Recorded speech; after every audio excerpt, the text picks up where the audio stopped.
যা এখান থেকে।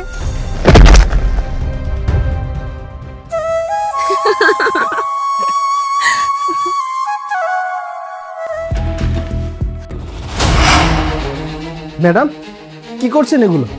এই চাকরের বাচ্চা, এগুলো কি মানে? তোকে না বলেছিলাম রুমে আসবি না, আর রুমে আসার আগে নক করবি। এক্ষুনি যা এখান থেকে। না, আমি এখান থেকে কোথাও যাব না।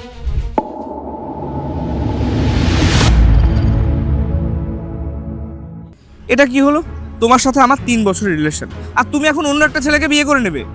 আরে আমি ছেলেটাকে বিয়ে করব কে বলেছে? আমি তো জাস্ট ছেলেটাকে দেখতে এসেছি। হ্যাঁ সেটাই তো দেখছি, দেখতে এসেছো, এরপর পছন্দ হলে বিয়ে করে নেবে। তাহলে আমার কি হবে?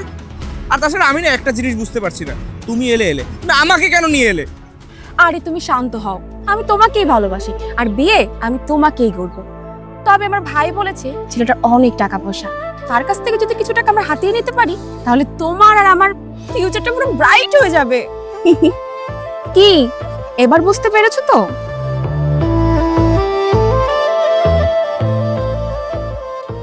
সাহেব, ম্যাডাম, আমাকে কিছু সাহায্য করবেন? মানে আমাকে কিছু খেতে দিবেন? এই আমাদের দেখে তোর কি মনে হয় আমরা এখানে হোটেল খুলে বসেছি নাকি? না না ম্যাডাম, আসলে অনেক ক্ষুধা পেয়েছে তো, এই জন্য বললাম। ম্যাডাম যদি কিছু টাকা। এই ভিখারি, কোনো টাকা পয়সা তুই এখানে পাবি না, যা এখান থেকে। ম্যাডাম আপনি আমাকে ভিখারি কেন বলছেন? আমি সমস্যায় পড়েছি তাই সাহায্যের জন্য এসেছি। আপনি ভিখারি কেন বলছেন ম্যাডাম? তোর পোশাক দেখেই না বোঝা যাচ্ছে তুই কোটিপতি না ভিখারি। হ্যাঁ তুমি ঠিকই বলেছো, ওর পোশাক দেখলেই মনে হচ্ছে ও একটা জাত ভিখারি। দেখুন, আপনারা আমাকে পোশাক দেখে বিচার করবেন না। আমি সমস্যায় পড়ে আপনাদের কাছে সাহায্যের জন্য এসেছি। আপনারা পারলে সাহায্য করবেন, না পারলে বলে দিবেন। এরকম খারাপ ব্যবহার আপনারা করতে পারেন না। তাছাড়া শুধু আমাকে না, কাউকেই পোশাক দেখে বিচার করতে হয় না। তোর নীতি কথা রাখ আর এখান থেকে চলে যা। কি রে এখনো দাঁড়িয়ে আছিস কেন? কথা কানে যায় না? যা এখান থেকে, না হলে কিন্তু। এই তুমি থামো, বিষয়টা আমি দেখছি, যা এখান থেকে।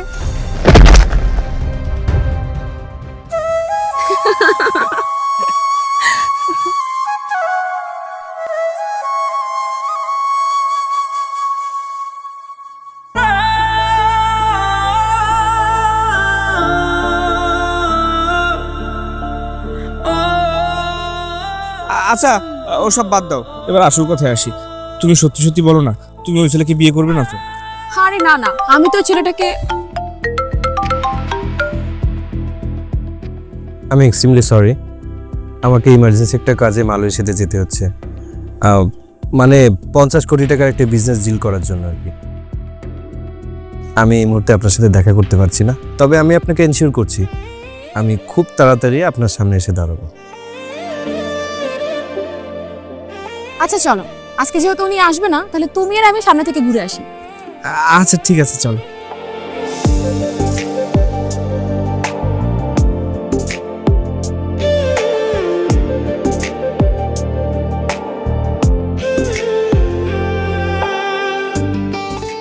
ভাইয়া কি ব্যাপার, তুই এইখানে? দীপ্তর সাথে না তোর দেখা করার কথা ছিল? দেখা হয়েছে, কথা হয়েছে? না ভাইয়া, দেখা তো হয়নি, তবে তার সাথে আমার কথা হয়েছে। সে আমাকে বলল তার একটা ইমার্জেন্সি কাজের জন্য দেশের বাইরে যাচ্ছে, তবে দেশে ফিরেই আমার সাথে দেখা করবে। সাহেব এই নিন আপনার চা। এই ভিখারি, তুই এখানে কি করছিস? কি ব্যাপার, তুই ওকে চিনিস নাকি? ওসব কথা পরে বলছি ভাইয়া, আগে বলো এই ভিখারিটা এখানে কি করছে? ছেলেটা অসহায়, ওর মা বাবা কেউ নাই। ও আমার কাছে এসে একটা কাজ চাইলো, ওকে দিলাম। কেন, কোনো সমস্যা? কেন, ও কি তোর সাথে কোনো বিয়াদবি করেছে? কোনো সমস্যা? তুই আমাকে বল, তাহলে আমি ওকে বাড়ি থেকে বের করে দিচ্ছি। না না, এই মুহূর্তে ভাইয়াকে কিছুই বলা যাবে না। না না ভাইয়া, কিছু হয়নি, আমি ভিতরে যাচ্ছি। দেখো, ও আমার একমাত্র বোন। ও একটু রাগী, কিন্তু ওর মন মানসিকতা ভালো। তুমি ওর দিকে একটু খেয়াল রাখবে। তবে তুমি এমন কোনো কাজ করবে না যাতে আমার বোন কষ্ট পায়। যদি আমার বোন কষ্ট পায়, তোমাকে কিন্তু আমি বাড়ি থেকে বের করে দিব। আচ্ছা ঠিক আছে সাহেব, আপনি কোনো চিন্তা করবেন না, আমি আসি।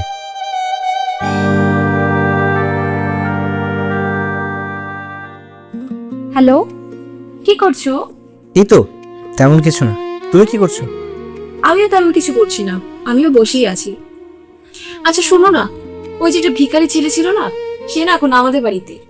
কার কথা বলছো? কোন ভিখারি? আরে ওই ছেলেটা, যে ছেলেটা আমাদের কাছে সাহায্য চাইতে আসলো না, পোশাক দেখে বিচার নিয়ে কত কত কথা শোনালো। কি বলছো কি তুমি এসব? ওই ছেলেটা আমাদেরকে কত কথা শোনালো, তোমাকে কত কথা শোনালো, আর তুমি ওই ছেলেটাকে বাড়িতে কাজ দিয়েছো? আমি কাজ দিইনি, কাজ দিয়েছে আমার ভাইয়া। তবে আমি ইচ্ছা করে কাজ থেকে বের করিনি। কিন্তু কেন? ও বলেছিল না মানুষের পোশাক দেখে বিচার করা যাবে না, এর উত্তর ওকে আমি হারে হারে দেব। আচ্ছা ঠিক আছে। বাই দ্য ওয়ে, কালকে তো দীপের বার্থডে পার্টি, তুমি আসবে কিন্তু।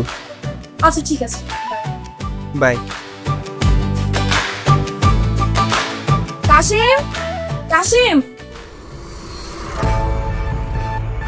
কাশেম, এই কাশেম।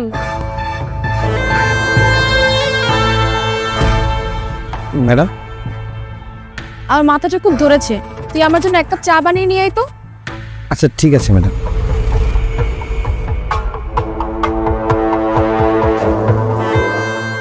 ম্যাডাম এই যে এই দেখ, চায়ের মধ্যে কি জানি পড়েছে, কি পড়েছে ম্যাডাম? কাছে এসে দেখ। আরে ম্যাডাম কি করলেন আপনি? গায়ে চা কেন ঢেলে দিলেন? ও বুঝতে পেরেছি, তোর 50 টাকা দামের গেঞ্জি নষ্ট হয়ে গিয়েছে। সমস্যা নেই, আমি তোকে ঠিক এমন একটা গেঞ্জি কিনে দেব। এখন যা, আমার জন্য আর এক কাপ চা নিয়ে আয়।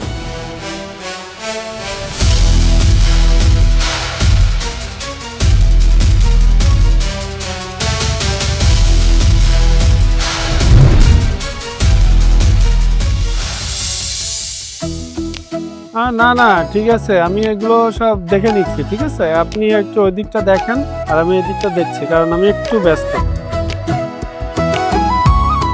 ভাইয়া, না ঠিক আছে, ভাইয়া শোনো, ভাইয়া তোমার সাথে কথা ছিল। আচ্ছা আমি একটু পরে ফোন দিচ্ছি। আমি আমার ফ্রেন্ডের বার্থডে পার্টিতে যাচ্ছি। আচ্ছা ঠিক আছে যা, কিন্তু সাবধানে যাস। ভাইয়া, আমি চাচ্ছিলাম আমার সাথে ওই ছেলেটা যাক। কে? কাশেম?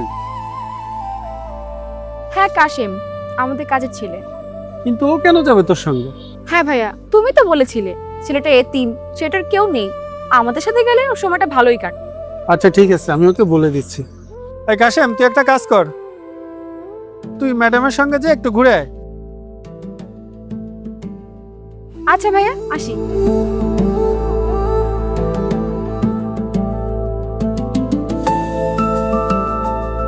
আয়।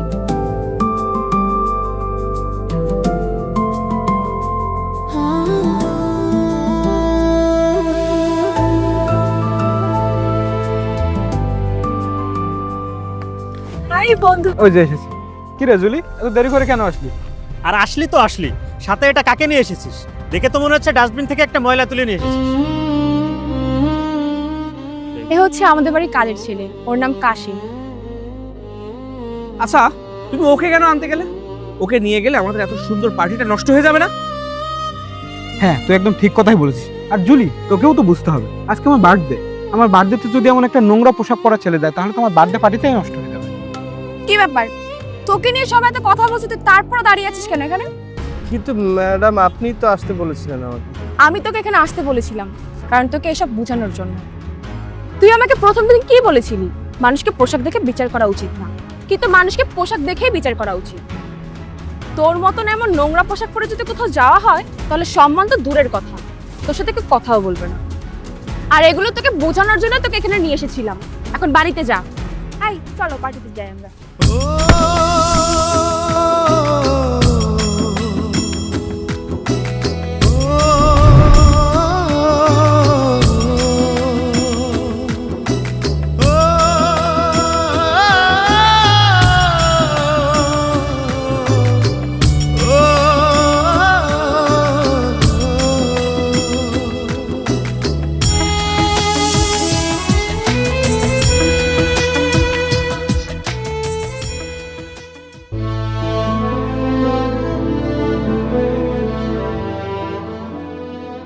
জুলি, জুলি শোন, কালকে সকালে আমি শহরে যাবো একটা দরকারি কাজে। আমি কাশেমকে সবকিছু বলে রেখে যাচ্ছি, তোর যখন যেটা দরকার হবে ওর কাছে যাবি, ঠিক আছে? আচ্ছা ঠিক আছে ভাইয়া, তুমি সাবধানে যেও। আর এখন অনেক রাত হয়ে গেছে, তুমি এখন যাও ঘুমাও। আচ্ছা ঠিক আছে। এই শোনো না, আগামীকাল ভাইয়ের বাড়িতে থাকবে না, তুমি কিন্তু সময় মতন চলে আসবে, মজা হবে। ওকে, রাখছি।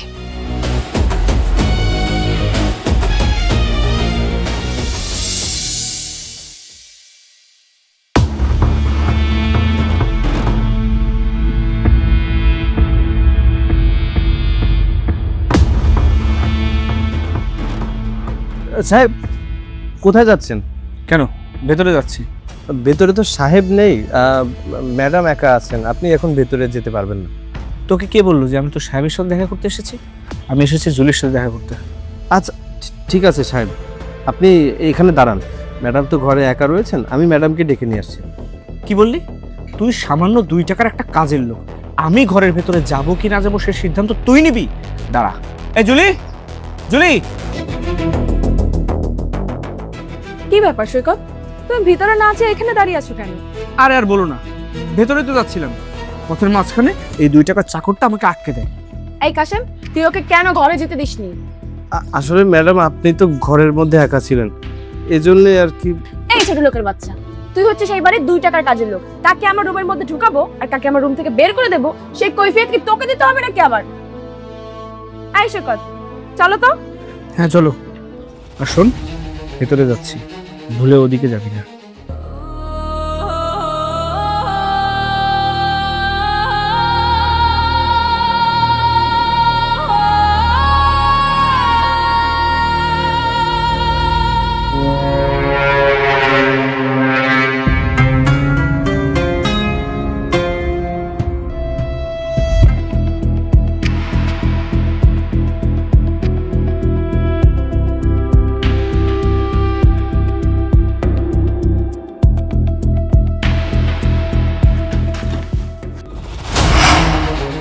ম্যাডাম, কি করছেন এগুলো? এই চাকরের বাচ্চা, এগুলো কি মানে? তোকে না বলেছিলাম রুমে আসবি না, আর রুমে আসার আগে নক করবি। এক্ষুনি যা এখান থেকে। না, আমি এখান থেকে কোথাও যাব না। ম্যাডাম, আপনি বলুন, আপনি এগুলো কেন করছেন? আপনার না বিয়ে ঠিক হয়েছে? যত বড় মুখ না তত বড় কথা।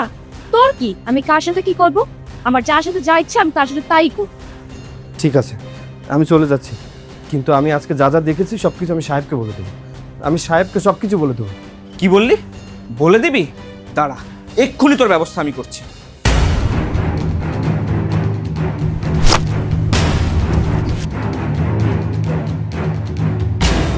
আয়, আজকে তোকে মজা দেখাবো।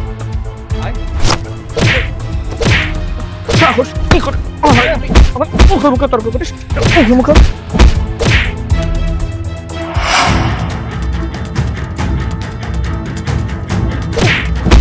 কি ব্যাপার, কি হচ্ছে এখানে? ভাইয়া, তুমি এখানে? না মানে তোমার তো শহরে থাকার কথা ছিল, তুমি এই সময় এখানে আসলে কিভাবে? আমি কোথায় ছিলাম আর আমি কখন এসেছি এটা জানা জরুরি না, জরুরি এইটাই তোমরা কেন একে মারছো আর কি করেছো? না আসলে ভাইয়া আর কি, ও আমার সাথে। সাহেব, ম্যাডাম বলতে পারবেন না, যা বলার আমি বলছি। আপনি যখন বাড়িতে ছিলেন না, তখন এই ছেলেটার সাথে ম্যাডাম ঘরের মধ্যে নোংরামি করছিল, আমি সেটা হাতে নাতে ধরে ফেলি। আমি আপনাকে বলে দিতে চেয়েছিলাম, তাই আমাকে মারধর করছে। না না ভাইয়া, ওর কথা একদম বিশ্বাস করবেন না, ও যা বলছে সব মিথ্যে কথা বলছে। আপনি তো জানেন আমার আর জুলির বন্ধুত্বটা কেমন। ভাইয়া, ও আমার ভালো একটা ফ্রেন্ড ভাইয়া, ও তোমার সামনে দাঁড়িয়ে আমাকে খারাপ কথা বলছে, তুমি ওকে মারবে না? হ্যাঁ, মারবো। ভাইয়া, অপরাধ করেছে এই ছেলেটা আর তুমি আমাকে মারলে? চুপ কর, তুই আর একটা কথাও বলবি না। দীপ্ত যে কিছু করেনি সেটা আমি ভালো করেই বুঝতে পেরেছি। দীপ্ত মানে? ওর নাম তো কাশেম। না, ও কাশেম না, ওর নাম দীপ্ত, যার সাথে তোর বিয়ে হওয়ার কথা ছিল, যার সাথে তুই দেখা করতে গিয়েছিলি। মানে আমি তো কিছুই বুঝতে পারছি না, তুমি এসব কি বলছো? মানেটা আমি আপনাকে বলছি, আপনার সকল প্রশ্নের উত্তর আমি আপনাকে দিচ্ছি। আমি কাশেম না, আমি দীপ্ত চৌধুরী, যার সাথে আপনার ভাইয়া আপনার বিয়ে ঠিক করেছিল এবং যার সাথে আপনি দেখা করতে গিয়েছিলেন, তাও আবার আপনার নিজের বয়ফ্রেন্ডকে নিয়ে। তার মানে সেদিন যে আপনি আমাদের কাছে ভিক্ষা চেয়েছিলেন? আপনি আবারও ভুল করছেন, আমি আপনাদের কাছে ভিক্ষা চাইনি, আমি আপনাদের কাছে সাহায্য চেয়েছিলাম। আর সাহায্যটা শুধুমাত্র চেয়েছিলাম আপনাকে পরীক্ষা করার জন্য। জন্ম, মৃত্যু, বিয়ে, এই 3টা বিধাতার হাতে, আমরা কোনোটাই আটকাতে পারবো না। তবে বিয়ে করার আগে অন্তত যাচাই করে নিতে পারি যে কাকে বিয়ে করছি, তার মন মানসিকতা কেমন। ঠিক তেমনভাবে আমিও চেয়েছিলাম আমি যাকে বিয়ে করছি তাকে একটু যাচাই করে নিই। আমি আপনার সামনে যাই, আপনার সাথে আমার দেখা হয়, কিন্তু আমি যেমনটা কল্পনা করেছিলাম তার ঠিক উল্টোটা হয়। আপনি আমার সাথে অমানুষের মতো ব্যবহার করেছিলেন। প্রথমে আমি ভেবেছিলাম হয়তো আপনি রাগের মাথায় এসব করছেন, পরে ঠিক হয়ে যাবেন। এই জন্য একটু ক্লিয়ার হওয়ার জন্য আমি আপনাদের বাড়িতে চলে আসি। আপনার ভাইয়ের সাথে আমার কথা হয়।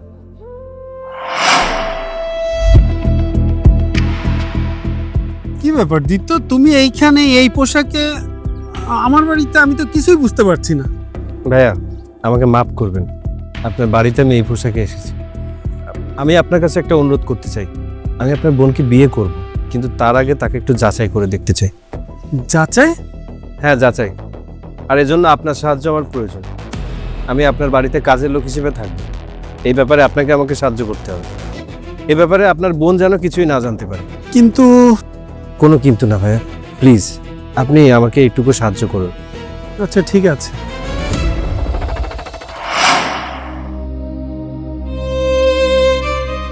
এই বাড়িতে আসার পরে সবকিছু আমার কাছে ক্লিয়ার হয়। পোশাক না, এই পোশাক নিয়ে এত বড়াই। পোশাক দেখে মানুষকে বিচার করেন? আরে আপনি যখন জন্মগ্রহণ করেছিলেন তখন কি কোনো পোশাক পরে এসেছিলেন, নাকি যখন মারা যাবেন আপনাকে কবর দেওয়া হবে কোনো দামি পোশাক পরে যাবেন? হ্যাঁ, অর্থই সকল অনর্থের মূল। টাকা পয়সায় মানুষকে ধ্বংস করে। ভাইয়া আমাকে মাফ করবেন, আমি আপনার এই দুশ্চরিত্রা বোনকে বিয়ে করতে পারবো না। ভাইয়া তুমি আমাকে মাফ করে দাও। ভাইয়া বলে ডাকবি না তোর ওই মুখে। তুই যেখানে খুশি চলে যা, এই বাড়িতে তোর কোনো জায়গা নেই। বাবা মা মারা যাওয়ার পরে তোকে আমি কোলে পিঠে করে মানুষ করেছি, তোর জন্য আমি বিয়েটা পর্যন্ত করিনি, আর তুই আমার মান সম্মান এইভাবে ধুলায় মিশাই দিলি। ভাইয়া আমি তাহলে এখন আসি। যাওয়ার আগে একটা কথা সবাইকে বলে যাই, মনে রাখবেন, ডোন্ট জাজ এ বুক বাই ইটস কভার। পোশাক দেখে কাউকে বিচার করবেন না, তাহলে ফলাফল এমনটাই হবে। আসি।